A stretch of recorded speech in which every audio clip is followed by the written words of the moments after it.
You really need to talk to the folks here at Next Level. I've got to tell you, just speaking to the people here, they are fired up, they get it, they've got the right balance, and they're all increasing their income, they're increasing their production. But you're dealing with people that are in the trenches dealing with this, are practitioners, had failures, had successes, learned from it, and it's about helping you not just like get through the next month, but it's about creating legacy business for yourself. But I can tell you that you are mission focused. I know you're purpose focused, and I can tell you that every loan officer that I've communicated with that's been part of your platform has been a raving fan.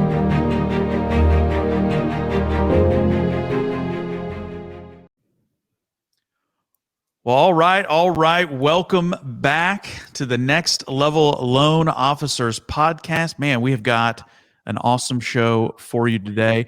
I have my main man, Shawn Z, here in the studio with me. Shawn, what's up, my brother? What's up, Kellen? I mean, it's not often that the two best coaches in Next Level get to do a podcast together like this. And that's right. That's right. Yeah, that's right. So big day today. And hey, listen, this is the number one podcast for loan officers by loan officers that's out there right now. So if you're a loan officer and you're listening to this, man, we appreciate you being here. We appreciate you downloading and listening. And if you like what you hear and you want to check out Next Level or learn a little bit more, head on over to becomenl.com. Again, becomenl.com. You can join up. It's $197 a month, and you can come into our community, man. We've got a ton of great information to help loan officers get from where they are to where they want to be quicker and more efficient. Also, if you're listening to this, you can also watch this podcast, as we were just talking about. Check us out. We have a YouTube channel, Next Level Loan Officers. All of our podcasts are loaded up there, and you can go right along with us and watch. If you want to see what these look like behind the scenes, I promise it's not as glamorous as it sounds. You can check us out over on YouTube and watch us there. Well, Shawn, we have got an awesome guest today, man, a personal favorite of mine. Why don't you kick us off here? So we have a great gentleman from the great state of Texas. Another two people from the great state of Texas joining us today. Man, has a great name. The name just rolls right off your tongue. We are joined by Shawn Richard. So Shawn been in the mortgage business for a while. Has had a journey from a bank loan officer to the mortgage banking side of the world. And man, Shawn's got a unique story. It's been so smooth for him since day one. There's been not one mistake made. It's been the clearest, easiest path. And so he's here to tell us about how you can have just such a clean, easy, smooth path to success like he has. Yes. Road bump free. Shawn, what's up, bro? Hey, what's going on, guys? Thanks for that having pretty me. much summed it all up, right? It's squeaky clean, man. It's it couldn't have been smoother. That's why I'm still hustling every single day, because it's so smooth. No, really. So Shawn, it's so we were just talking about 10 years ago today. You're sitting inside one of the large financial institutions in these great United States of America as a bank loan officer, and 10 years later, you're working at Guaranteed Rate, correct? Yeah, mostly correct. So let me correct some of that. So I was actually 10 years ago, I was a personal banker. Banker. Ooh. Yeah, I wasn't even a loan officer. I was a personal banker at a large financial institution. And my favorite part of every day was to see how many debit cards I could reissue. It was glorious. Absolutely atrocious.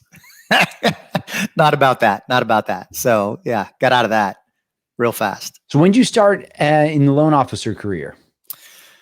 So I guess technically it really was back when I was with the bank. So I started with the bank back in 2003, and as a personal banker, of course, this was back before the SAFE Act, right? So I could originate loans, not quite in the capacity that I'm doing today, but it was a good chunk of it, right? Taking applications, getting docs, prepping it, getting into processing. So somewhat similar. And then SAFE Act came about, and the bank took all of that away from us bankers, and I was relegated to debit card issuer extraordinaire. So that was in between 2008, 2010, and finally in 2012, I said I've had enough, and I jumped ship to mortgage banking. And so tell us about that journey. You said it's just been smooth sailing. It's been easy, nothing but success. You got no. Tell us the down and dirty. Tell us some things that have happened that, as you look back on, you're like, terrible mistakes, but you wouldn't be where you are without them. And what are some things other loan officers that are listening right now can learn from your mistakes to accelerate them past and through, or maybe completely dodge some of the pitfalls that you experienced along the way? Sure. I think my first mistake was thinking it was going to be easier than it was to get off the ground. And I left being a personal banker, got into mortgage banking. My first year in mortgage banking, I doubled my income from what I was making as a banker, and I was like, man, this is a piece of cake. And that was my first mistake, is having that thought right there. And I didn't work as hard as I could have, should have. And the following year, my income shrank by 70%. So it hit me hard, right where it counts, right in the wallet. And so I took stock, I took inventory of why that happened, what I was doing, and made a decision that I needed to really grind every day, every week, every month, and absorb as much information from the people that are where I want to get to as possible. So mistake number one, thinking it was too easy and not willing to put in, not focusing on putting in the work. Kellen, it's funny because, so many people a year ago, 6 months ago today, they're complaining about turn times. They're complaining about appraisals. They're complaining about something taking too long. And you and I had so many conversations. There's going to be a time you wish it took 60 days to close a refi. That's right. And as we sit here 6 months into this year, there's a lot of people who wishing it was taking 60 days to close a refi again. It's hard to stay hungry when you're well fed, right? Like, I love that saying. It's always one of those where when the getting's good, right? Like, it just seems easy. It's hard to stay hungry and keep going after it and keep grinding and keep hustling. And then, there is a time when it slows down and you got to kind of refocus and get back in on it. So yeah, I get that 100%. We wish those days were around. So Shawn, fast forward a little bit. So tell us kind of about your current team, because you do some pretty amazing stuff. And I know there's a lot of loan officers out there listening right now who are like, man, maybe they were in your shoes a few years back, or maybe they're a personal banker now and they're sitting there trying to decide what they want to do. So give us some kind of just a little context, a little clarity around kind of the current status. Yeah, absolutely. Well, coming up in throughout my career in various jobs, I've been in customer service of various sorts. And so, my team's folks. So first off, my team, I've got 2 assistants, I've got a loan partner, and then I've got what I call a client concierge on my team. And spending the majority of my career in customer service, I just got so in tune with taking care of people and really providing a different level of experience. And honestly, in today's society, in today's world, like, how many companies do we all interact with that we get amazing experiences on? So not many. Right. It's very few. Mm-hmm. It's very few. So my team and I focus on the client experience, and we just try to go above and beyond and really surprise them throughout the entire process with the level of attention that we pay to them, whether it's in-process gifting, whether it's past client follow-up. My client concierge, she follows up with all of our past clients 4 times every single year for life, basically. And that's so that way we can proactively answer questions. That's so that way we can check in on statuses, that we can stay in tune with what's going on in their lives, whether it's kids' birthdays or events or other things that we can have an impact on them. So we just really focused on that client experience. You guys heard me say this in Fort Lauderdale, but my favorite quote of all time is a Walt Disney quote. And Walt Disney said that, whatever you do it well, do it so well that when people see you do it, they'll want to come back and see you do it again and they'll want to bring others and show them how well you do what you do. Mm. And so that's kind of our mantra is we just want to, everyone that we interact with, we want them to leave saying, gosh, we need to do that again. Like we need to share that with people. We need to show them. And I think it's rare nowadays to have companies that want to perform on such a level that people just are compelled to come back and to show others and to tell others and things like that. So I think you bring up something really interesting, which is this client concierge. And this is a position that a lot of people ask about. I don't think, it's almost kind of like the term loan partner, right? Like that's still a term that is not, I don't think, fully adopted in the mortgage industry yet. Right. There's still a lot of confusion over a LOA versus a loan partner. Client concierge, I mean, that's something that we've been talking about here at Next Level for a while now. Obviously, you've got one in place. But it's a question that we get a lot. And I think the listeners would probably be fairly interested to understand, in your operation, what does that position do? Like you mentioned that they reach out to the database 4 times a year and things like that. But what are some other just day-to-day things that position does, and why do you think that's so important? Sure. So funny enough, that is probably the most critical position on my team. So what my client concierge does, in addition to reaching out to our past clients, she does a litany of activities. She's part admin and then part client concierge. So from the admin side, she's ordering our closing gifts. She's doing a lot of our handwritten notes. We probably write 250 to 300 handwritten notes a month. Wow. And so she's doing those. She's sending out birthday cards to our past clients. We do birthday cards with $1 scratch off in them to every past client throughout the year. She does the client calls. She plans our events. So we just recently had an event in May, Fun in the Sun. We invited all of our past clients out to Grapevine Lake, which Kellen, you'll know, but out there to a lake in the area, and just had a really good time. We brought a bunch of sports balls and different things to do while out there, and had some giveaways. So she plans that. And so she is just the face of the team when they're not in the loan process itself, I guess is the best way to describe it. She is the face when they're not physically in processing, in underwriting, in closing. She is the face of the team. She's the one that's connecting with them on a day-to-day, week-to-week, month-to-month basis. And I know there's a lot of loan officers. Sorry, Sean. I just want to get this in real quick. I know there's a lot of loan officers out there who look at their operation and say, man, there's things I know I need to be doing that I'm probably not doing, or I'm not doing them well, or I'm not doing them consistently, right? And so, one of those or a couple of those are exactly the things that you just talked about. Sending out the birthday cards, writing handwritten thank you notes, planning events, reaching out to your database 4 times a year.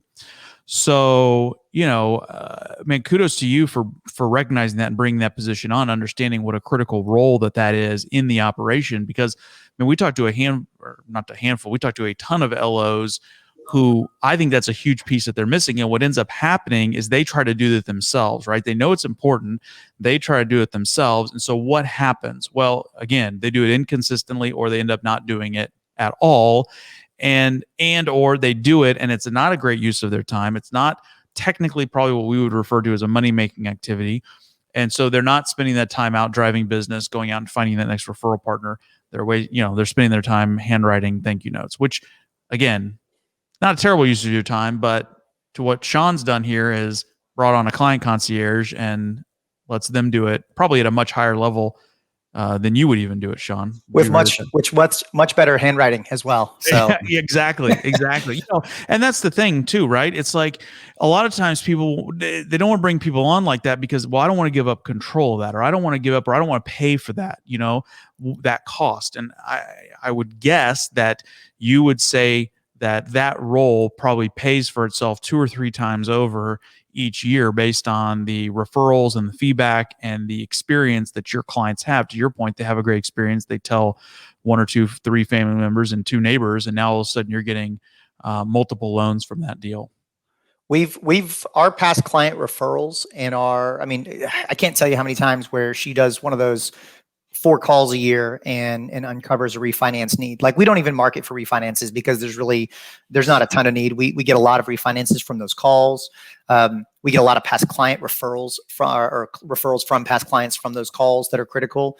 And it's really 90% of what she does. If I didn't have this person on the team, they wouldn't get done. Those things just wouldn't happen. Right. And so that's how critical it is I just don't have the time or capacity to do 90% of what this person does if I were trying to do it on my own.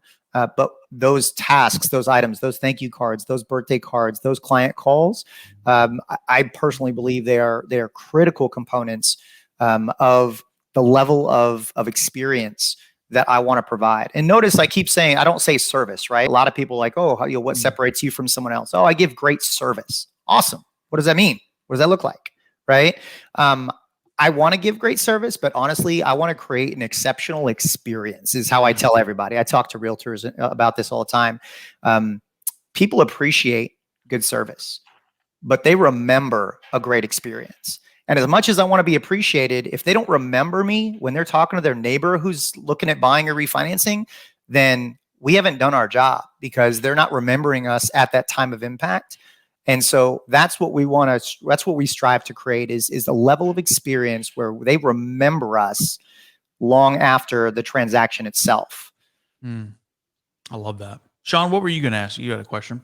Well, no, I was about to say something, but Kellen, you're such a genius. The words were flowing out of your mouth that, there's a tale of 2 loan officers that are going to hear this, and that it's going on right now as we speak. And Kellen, you mentioned as we're talking about these client concierge positions that we have and that we've developed, it's not a money-making activity, as you said. It makes a lot of money. It's an investment into what we do.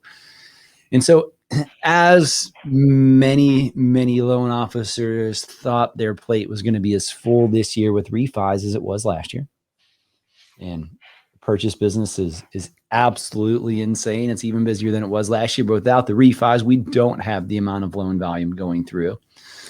I already hear the talk. I already hear people talking about, I'm going to cut costs. I'm going to do this is where the industry's shifting. This is where Chicken Little is getting into somebody's head because your manager or you're thinking this or your paycheck just wasn't. Guys, this is the time. I mean, you're zigging when other people are zagging. That this is the time to bring this position on. It doesn't cost that much. The number 1, 2, 3, 4 to 10 thing that every loan officer needs to be focused on right now is market share. Yep. How can you gain more market share? How can you gain more realtor referrals and partners?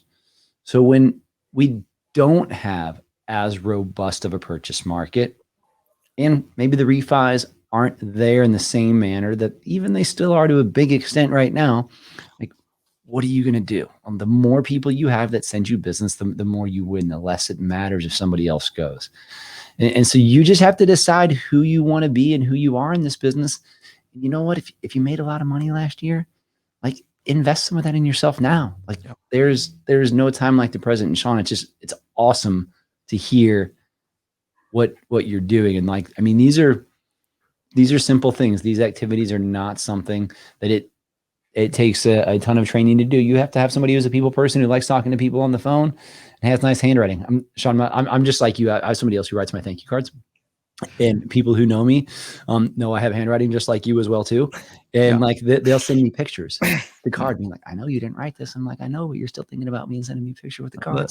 Hey, and in case KT is listening, I did write his thank you card. So yeah, he's too busy sipping on that whiskey that you sent over. All right. So Sean, so there's going to be some loan officers that are listening to this that are like, yeah, but how much is this guy? How much volume is he really doing? What are his numbers? So give us your baseball card. Give us a few of your just quick stats on kind of you and your business, because I know you got some pretty impressive numbers there as well. Okay. Well, and let me throw one other thing that I forgot to mention. So my client concierge also manages my review process. We have a very specific review process. I'm not like a rock star, but I've got 170 5-star reviews on Zillow. So I'm doing okay. I'm Let me doing tell all you right. something. That's no small feat, man. Getting reviews on Zillow is tough deal. You got 175. That's legit. Yeah, we're gonna move over to Google at Sean Z's recommendation from our last coaching call. So, Yeah, I all agree right. with that. So baseball card. Yeah. So I guess let me just kind of give you the run up here. Back in 2012 to let's call it 2015, I was kind of just blindly throwing darts. Didn't really know. Didn't have the right process in place. Didn't have as much structure as I have now, and I was doing 6 to 8, 9 million on an annual basis. 2015, got a clue, started putting processes into place, started hiring people.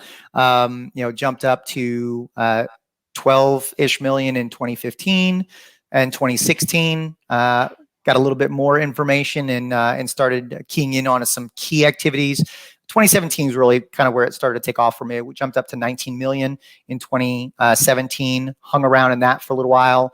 And then 2019 bumped up to 24 million. And then last year, partially thankful to the refi boom, closed a hair shy of 36 million last year. So with a goal of north of 40 million this year. Wow. Those are great numbers, man. Those are great numbers.